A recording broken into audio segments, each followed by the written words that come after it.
सिखों को भी चिंता है कि कल को अगर ये वक्फ बोर्ड इस ढंग के पास होता है तो कल को सिखों में भी जैसे हजूर साहब ने इन्होंने किया बोर्ड में, और इसी तरह इनकी कोशिश है कि पटना साहब में मृणाल पांडे ने 2013 में एक स्टेटमेंट दी थी कि उनको आरएसएस को एक ऐसे व्यक्ति की जरूरत थी जो स्वच्छंद होकर उनके एजेंडे को पूरा करे, और मैं समझता हूँ कि मोदी जी उसी एजेंडे पर पिछले 10 साल में काम कर रहे हैं। ये हमारा सबका देश है, आज़ादी के लिए हम सब ने कुर्बानियाँ की हैं और शहादतें दी हैं, हम सबको मिलकर चलना चाहिए। और गुरुओं का आदेश भी है, हो एकत्र मिलो हो मेरे भाई, आओ मिलकर बैठे, मिलकर आगे बढ़े और संवाद को स्थापित करें। दिल्ली के मुगलाई जायकों के दीवाने हैं तो फिर गोश्ताना आइए। शानदार इंटीरियर, आरामदेह मजलिस और खूबसूरत समा के साथ, जहां हर डिश में बसी है दिल्ली के खास खानों की रूहानी महक, जायका जो दिल को छू जाए। Address Jamia Nagar, hotel river view, ठोकर नंबर 3, अबुल फजल इनक्लेव।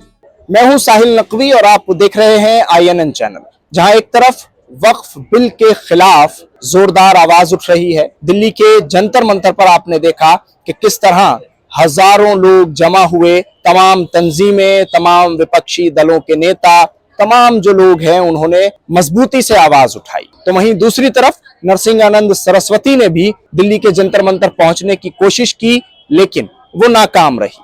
पुलिस ने मौके पर ही उनको रोक दिया क्योंकि माहौल खराब करने के लिए नरसिंहानंद सरस्वती वहां पहुंच रहे थे।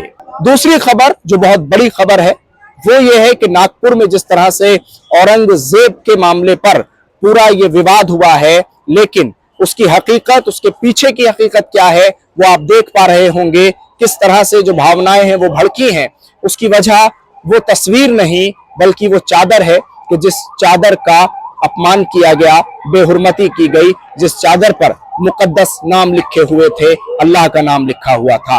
मेरे साथ आप स्क्रीन पर देख पा रहे होंगे सरदार दया सिंह जी हैं, गुरुद्वारा प्रबंधक कमेटी से आप ताल्लुक रखते हैं। ये वही हैं कि जिन्होंने मुसलमानों को उस वक्त गुरुद्वारे में नमाज पढ़वाई थी कि जब नमाज को लेकर गुरुग्राम में एक बड़ा विवाद चल रहा था। जगह जगह लोग पहुंच रहे थे, जहां भी कहीं नमाज होती नजर आ रही थी वहीं पर नारेबाजी हो रही थी, हनुमान चालीसा पढ़ी जा रही थी और माहौल बिगाड़ा जा रहा था। सरदार दया सिंह जी हमारे साथ हैं। सबसे पहले आपसे वक्फ बिल पर पूछना चाहूंगा, क्या कहना चाहेंगे? वक्फ बिल पर धरना हो रहा है, प्रदर्शन हो रहा है, आवाजें उठ रही हैं। मैं समझता हूँ कि मैं उस दिन भी गया था मीटिंग में, तो वक्फ बिल के बारे में हमें सोचना चाहिए कि जैसे श्रोमणी गुरुद्वारा प्रबंधक कमेटी की तरफ से जब एक्ट बना था 1925 में, तो ये रखा गया था कि गुरुद्वारों की जो ज़मीनें हैं वो श्रोमणी गुरुद्वारा प्रबंधक कमेटी के अधीन हो, जो सिखों की अपनी बॉडी हो, इलेक्टेड बाय द सिक्स हो और सिख ही उसको मैनेज करें। मैं समझता हूँ कि जो मैं समझ रहा हूँ कि वक्फ बोर्ड के बारे में भी सरकार को ये समझना चाहिए कि इसमें कोई एडिशन और अल्ट्रेशन की बजाय उनको ये समझना चाहिए कि मुस्लिम की वक्फ है और मुस्लिम को ही उसको मैनेज करने की आदत डालनी चाहिए और उनको अधिकार देना चाहिए, क्योंकि ताकि वो अपने लोगों के ऊपर उनका काम कर सके और अपने लोगों के जो गरीब है, गुरबा है, जो उसके साथ जुड़े हैं, उन सब की वो मदद कर सके और स्कूल और कॉलेज और सारा कुछ उसका वक्फ से कर सके। मैं समझता हूँ कि सरकार क्या चाहती है? सरकार को इसमें दखल नहीं देना चाहिए। जैसे श्रोमणी गुरुद्वारा प्रबंधक कमेटी में कोई दखल अंदाजी नहीं है, इसी तरह मुसलमानों के इस वक्फ बोर्ड में भी उनको दखल अंदाजी नहीं करना चाहिए। मैं समझता हूँ कि सरकार को ये समझना चाहिए कि अगर इस तरह की दखल अंदाजी पड़ती रहेगी तो कल को सिखों के अंदर भी यही भावना जाएंगी, ईसाइयों में भी जाएगी, बाकी लोगों में जाएंगी, तो ऐसी भावनाओं को भड़काना नहीं चाहिए, तो इसको ठीक रखना चाहिए। तो मैं समझता हूँ कि ये वक्फ बोर्ड का जो बिल लेकर आए गए उस बिल का कोई जरूरत नहीं है। अगर हाँ ये कहा जा सकता है कि अगर वो वक्फ बोर्ड में मुसलमानों को कुछ ऐसी लगता है तो उनको अपना बिल अपने आप तैयार करके सबमिट कर देना चाहिए और सरकार को उसी को ही अप्रूव कर लेना चाहिए। आप कह रहे हैं कि सरकार को इसमें दखल अंदाजी नहीं करनी चाहिए? एक सवाल और है मेरा, आपने जिस श्रोमणी कमेटी की बात की है, क्या अगर उसमें कोई मुसलमान को मेंबर बना दिया जाए सरकार की तरफ से, जिस तरह ये वक्फ बोर्ड में करना चाहते हैं वक्फ बिल के जरिए, कि इसमें और भी लोग और भी मजहब के हिंदू भी उसमें मेंबर रहेंगे, तो क्या आप बर्दाश्त करेंगे ऐसा, या कोई और किसी मंदिर कमेटी में ऐसा किया जाए? तो साहिल, सीधी सी बात है कि 1925 में ब्रिटिश के समय गुरुद्वारा एक्ट बना, क्योंकि सारे गुरुद्वारे महंतों के हाथ में थे, सरकारी तंत्र के अंदर फंसे थे। उस गुरुद्वारा सुधार लहर बनी और गुरुद्वारा सुधार लहर के बाद श्रोमणी गुरुद्वारा प्रबंधक कमेटी की स्थापना हुई, उसका एक्ट बना 1925 का। वही एक्ट आज भी लागू है। उसमें कोई ऐसा प्रावधान नहीं है कि गैर सिख उसमें मेंबर बन सकता है, नहीं बन सकता, और मतलब ही नहीं है, ताकि वो सिखों की गुरुओं की प्रॉपर्टी से गुरुओं के नाम पर है, गुरुओं के नाम पर ही वो प्रेजेंट की गई है, भेंटा की गई है। तो इसलिए मैं नहीं समझता कि वो इस टाइप का कोई रास्ता खोलना चाहिए, तो सिख भी इसको बर्दाश्त नहीं करेंगे। मैं ये समझ, एक बात और मैं कह दूं कि अकबर बादशाह ने गुरु अमरदास जी जो तीसरे गुरु थे सिखों में, उनकी बेटी के नाम उन्होंने 85 गांव लगाए थे। तो क्या वो कल को कोई मुसलमान ये कहे कि वो वक्फ की प्रॉपर्टी होगी, वो तो गुरुओं को भेंट हुई, तो कोई किसी मुसलमान ने कभी उसके ऊपर दावा पेश नहीं किया। मैं समझता हूं कि हम लोगों को ये समझना चाहिए कि हम उनको साथ रहना चाहिए, और इस बात पर जो फेथ के मामले में, धर्म के मामले में, जो धर्म की वो तो प्रॉपर्टी लोगों ने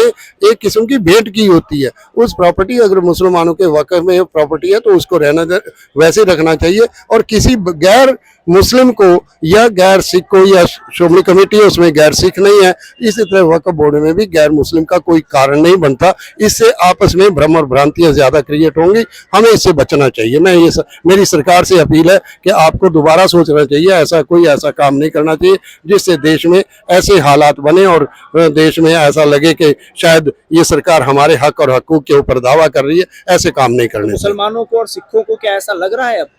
नहीं, ऐसा अगर ये होता, अभी त्रिलोचन सिंह ने एक स्टेटमेंट दी कहीं जाकर कि श्रोमणी गुरुद्वारा प्रबंधक कमेटी एक्ट में अगर श्रोमणी गुरुद्वारा प्रबंधक कमेटी का इलेक्शन नहीं होता, क्योंकि वहां इलेक्शन होता है वक्फ बोर्ड के लिए, मैं तो ये तो कह सकता हूं कि जैसे श्रोमणी गुरुद्वारा प्रबंधक कमेटी का एक्ट है, मुसलमानों को भी उस टाइप का एक्ट बना लेना चाहिए, और मुस्लिम ही इलेक्ट होकर आए, मुस्लिम ही उसके सरकर्ता हो, मुस्लिम ही सारा काम करे। कोई तरीका, अगर कोई वक्फ बोर्ड में कोई ऐसी समस्या है जिस पर लोगों को इतराज हो, इसी तरह श्रोमणी गुरुद्वारा प्रबंधक कमेटी एक्ट 1925 बना, और उसी के अनुसार इनको भी ये काम कर लेना चाहिए। मैं समझता हूं कि जो अभी त्रिलोचन सिंह जो राज्यसभा के मेंबर भी रहे, उन्होंने एक सवाल जानबूझकर उठाया। मुझे लगता है कि वो भी आरएसएस के उसी खेल में खेलना चाहते थे। उन्होंने जाके वहां कहा कि अमृतसर का जो, अगर श्रोमणी गुरुद्वारा प्रबंधक कमेटी के इलेक्शन 5 साल में नहीं होते, अगर वो नहीं होते तो इसका मतलब वहां का जो डीसी है वो अधिकारी उसके ऊपर आ जाता है कि वो संरक्षण, तो वो उसका सीईओ बन जाएगा।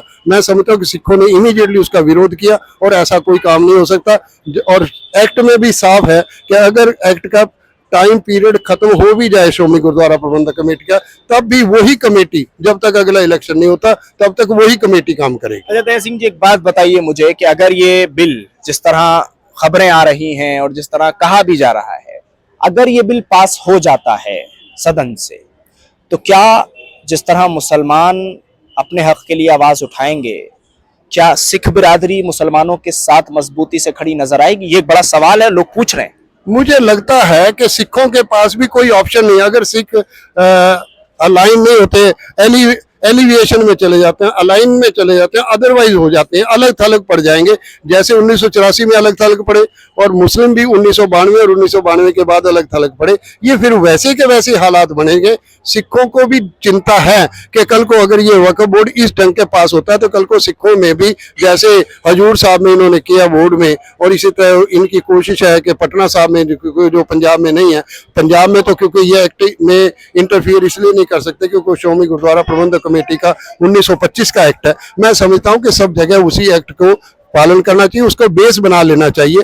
अगर मुसलमानों ने भी अगर उस एक्ट को सामने लाना है तो उस एक्ट को मुसलमानों को भी देख लेना चाहिए। अगर उनको लगे कि ये एक्ट मुसलमानों के लिए भी अच्छा है तो उनको भी, मैं समझता हूं कि इंटरफियरेंस सरकार आप कितनी मजबूती से खड़े हैं मुसलमानों के साथ? नहीं, मैं तो शुरू से ही मैं तो कहता हूं कि जो अगर मुसलमान, अगर गांधी का वायदा देखो तो गांधी ने मुसलमान और सिख के साथ वायदा किया था कि आपके हक और हकूक बराबर के रखे जाएंगे, आपके धर्म को सुरक्षित रखा जाएगा। मैं समझता हूं कि उनको गांधी के उस दावे को भी, उस वायदे को भी ध्यान रखना चाहिए कि गांधी ने ये बात वायदा की थी ताकि इस हिंदुस्तान जो भारत है वो भारतीयता के बीच में रहे, हम बंटे नहीं, हिंदू मुसलमान सिख ईसाई में ना बंटे, हम सब भारतीय हैं और हम भारतीयता की तरफ आगे बढ़े। ऐसा सवाल, नागपुर को लेकर जो कुछ वहां हुआ उस पर क्या कहना चाहेंगे आप? मैं समझता हूँ क्योंकि मैंने नागपुर वाला देखा तो नहीं है कि क्या हुआ, मैं कह नहीं सकता, पर मैं ये समझता हूँ कि आरएसएस को ये समझना चाहिए कि इस तरह के हालात पैदा करने ना तो देश हित में हो सकता है, ना किसी